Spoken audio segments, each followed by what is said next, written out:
আসসালামু আলাইকুম, welcome to my BCS voice. আজকে হচ্ছে আমার স্টাডি চ্যালেঞ্জের 22তম দিন। আর আজকে হচ্ছে শুক্রবার। গত শুক্রবারও আমি ভিডিও বানিয়েছিলাম আর একটু পড়তে বসছিলাম, কারণ এখন অন্যান্য দিনে কেন যেন পড়ার টাইম এত একটা বের করতে পারতেছি না। তো এই তো শুক্রবার শনিবার একটু পড়ালেখা করতেছি, চেষ্টা করতেছি আর কি। তো শুক্রবার সকালে ঠিক করা ছিল যে আমি 8টা বাজে উঠবো ঘুম থেকে। তো অ্যালার্মের আগেই উঠে গেছি, আসলে প্রতিদিন উঠি ওই অভ্যাসটা। আর আমি রাতে ঘুমানোর টাইমটাও মোটামুটি ঠিক করতেছি, 12টা বাজে ঘুমানো আর সকাল 5টা কি 6টা বাজে উঠে যাওয়া। তো এই তো অনেক দিন পর আমি নিজের জন্য কফি বানাচ্ছি, একটু রিল্যাক্সে বসে কফি খাবো। এরপরে কফি খাইতে খাইতে ক্লাস করলাম আমার কোচিংয়ের, ইন্টারন্যাশনাল অ্যাফেয়ারের আরও অনেকগুলো ক্লাস হয়ে গেছে। তো ওগুলোই কভার করার চেষ্টা করতেছি। আজকে ক্লাস করলাম আফ্রিকা মহাদেশ, অস্ট্রেলিয়া মহাদেশ, আর ছিল জাতিসংঘের ক্লাসটা করলাম। সকালবেলা এই দুটা ক্লাস করলাম দ্বিগুণ স্পিডে। ক্লাস করার পরে ভাবছিলাম যে আসলে মনে হয় যে সব পড়ে ফেলবো, একদিন বন্ধ আছে, সারাদিন টানা পড়বো, সব শেষ হয়ে যাবে। তো ভাবছিলাম ইন্টারন্যাশনাল অ্যাফেয়ারে যতগুলো টপিক আছে, পরিবেশ হোক বা জাতিসংঘ বা সংগঠনগুলো বা মহাদেশ পরিচিতি বা ইতিহাসের পার্টটুকু সব শেষ করে ফেলবো ভাবছিলাম। কিন্তু আসলে যত ভাবি অত তো পড়া হয় না। তো প্রায় 1 ঘন্টা না 2 ঘন্টা কি 2.5 ঘন্টার মতো আমি ক্লাস করলাম। তারপরে একটু পড়লাম, কি কি পড়বো সেটা নোট ডাউন করলাম। এরপরে আজকে আমার টিউশন ছিল, বাচ্চাগুলোর সবার আবার পরীক্ষা, ওদের একটা রেজাল্ট দিছে কি আরেকটা পরীক্ষা শুরু। বছরে 6টা পরীক্ষা, ওদের শেখানোরও টাইম পায় না ভালো মতো। তো এই তো ওদের টিউশন আজকে খোলা ছিল। আর আমার প্রাইভেটের কীভাবে যেন সবাই বিশ্বকাপে আর্জেন্টিনার সাপোর্টার। তো এই যে ওরা পুরো জার্সি পরে আসে প্রতিদিন। তো আজকে ভাবলাম ওদের ভিডিও করি। বাকিদেরও ওরা পরে আসে নাই, পরে বলতেছে আচ্ছা ম্যাডাম আমরা কালকে পরে আসবো।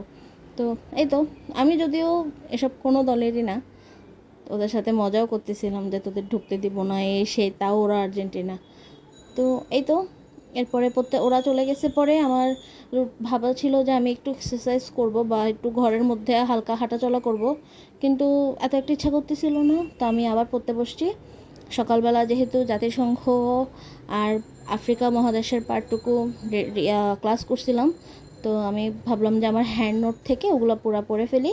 তো আমি আমার হ্যান্ড নোট থেকে ডিটেলসে সব কিছু পড়লাম। জাতিসংঘটা আমার কাছে এখন সহজ লাগতেছে, আগে মনে হতো যে আমি পারবো না। জাতিসংঘ মহাদেশ এগুলো এখন আমার কাছে মোটামুটি ইজি আছে।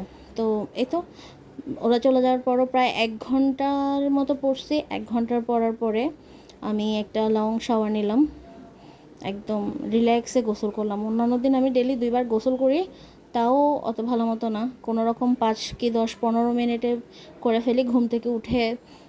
স্কুলে যাওয়ার আগে একবার, নয়তো সারাদিন স্কুলে খুবই গরম লাগে, যেহেতু ইদানিং অনেক গরম পড়ে। তার উপর নতুন স্কুলে শাড়ি পরতে হয়, তো শাড়ি পরে অনেক ভেজাল। আবার বিকালে টিউশন ছুটি দেওয়ার পর পড়তে বসার আগে আমি একবার গোসল করে ফেলি, তাও কোনো রকম। তো শুক্রবার যেহেতু ছিল, একদম ভালোভাবে শ্যাম্পু করলাম, করার পরে ভাত খাইলাম। অন্যান্য দিন আমি ঠিকমতো ভাত খাইতেও পারি না, দেখা যায় কোনো দিন সময় পেলে 4টা বাজে খাই, বা কোনো দিন একদম টিউশন শেষ করে 6টা বাজে খাই। তো ওই দিন রিল্যাক্সে ভাতও খাইলাম, সকালে কফিও খাইলাম, গোসলও করলাম ঠিক মতো, মানে এই দিনটা রিল্যাক্সের ছিল। আবার পড়ালেখাও করছি। ওই ইচ্ছাও করে না মাঝে মধ্যে যে সপ্তাহে একটা দিন পাই, আবার একটা দিন কষ্ট করে পড়ালেখা করবো, ইচ্ছা করে না, তাও করতে হয়। তো এই তো বিকালে আবার পড়তে বসলাম।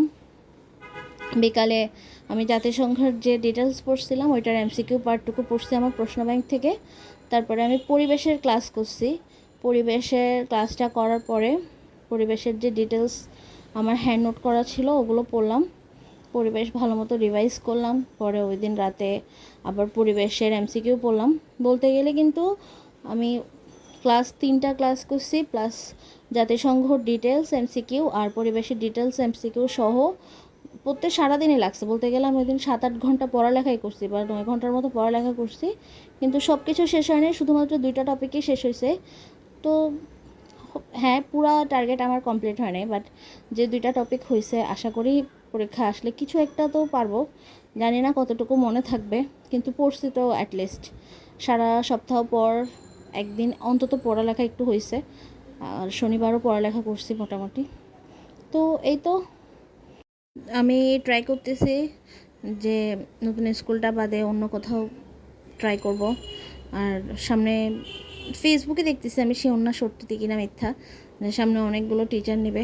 তো বুঝতে পারতেছি না, আমার মনে হচ্ছে প্রিপারেশান আমার আগের চেয়েও খারাপ, কারণ আমি এই 2 মাস তেমন কোনো পড়ালেখা করতেই পারিনি। তো জানি না, দেখা যাক কী হয়। আমার স্কুলের ম্যামরাও বলতেছে যে আপনার তো বয়স আছে, এখন আপনি অন্য কোথাও ট্রাই করেন, এখানে পড়ে থাকিয়েন না। তো আমি ট্রাই করব, জানি না কতটুকু কি পারবো।